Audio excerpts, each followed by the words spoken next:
자, 오늘은 C.S. 루이스의 아주 날카롭고 또 어떻게 보면 좀 도발적인 에세이죠. 인간인가 토끼인가. 이 짧지만 정말 강력한 글의 핵심을 같이 한번 파헤쳐 보겠습니다. 모든 건 바로 이 질문에서 시작됩니다. 기독교를 믿지 않고도 선한 삶을 살 수 없나요? 어떠세요?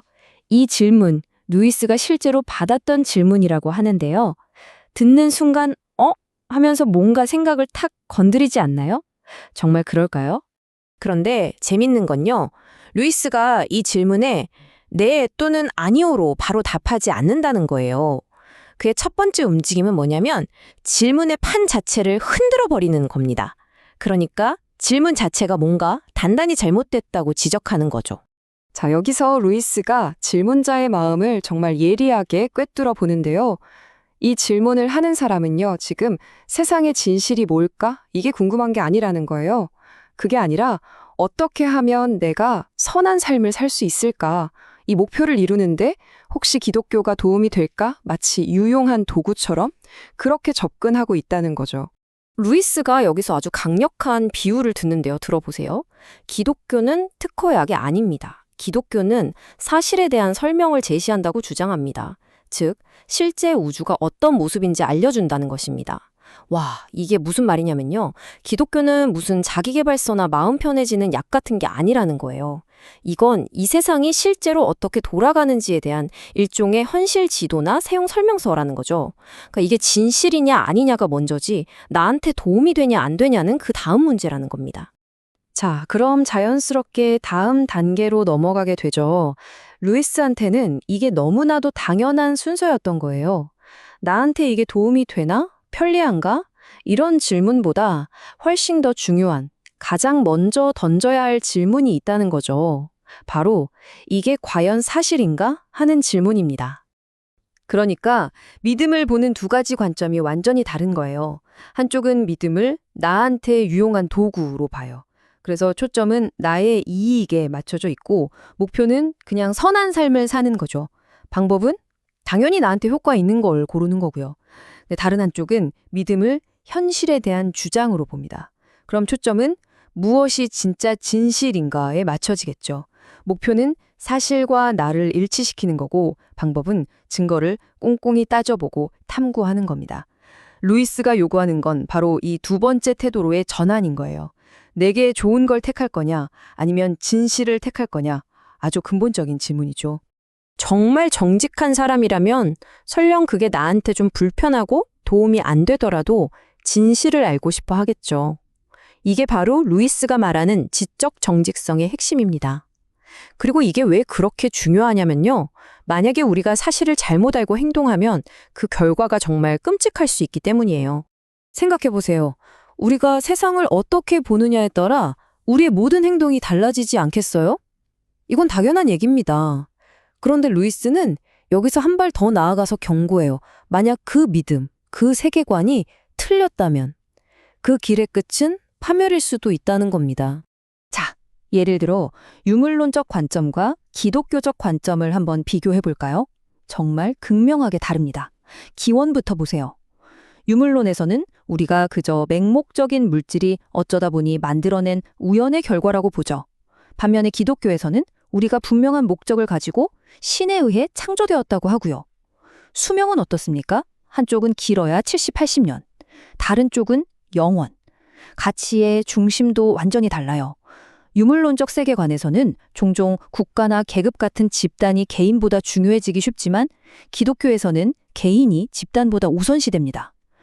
그럼 행복은 어디서 찾을까요? 한쪽은 사회나 정치 같은 외부 시스템에서, 다른 한쪽은 오직 신과의 관계, 내적인 연합에서만 찾을 수 있다고 말하죠. 이 두 관점은 정말 양립 자체가 불가능해 보입니다. 그래서 루이스는 이렇게까지 말합니다. 잘못된 사람은 실제 우주에 전혀 맞지 않는 방식으로 행동할 것입니다. 그는 동료 인간들을 파멸로 이끄는 데 일조하게 될 것입니다. 와, 무서운 말이죠. 핵심은 이거예요. 내가 가진 현실에 대한 지도가 애초에 틀렸다면 아무리 내가 좋은 의도를 가지고 열심히 노를 저어도 결국엔 모두를 낭떠러지로 이끌 수 있다는 겁니다. 그만큼 진실이냐 아니냐의 문제가 정말 중요하다는 거죠. 자, 이제 논의가 조금 방향을 틉니다. 철학적인 이야기에서 이 질문을 던지는 사람의 마음속으로 더 깊이 들어가 보는 거죠. 루이스는 이 질문을 하는 사람의 동기 자체를 파고들기 시작해요. 그리고는 진단을 내리죠.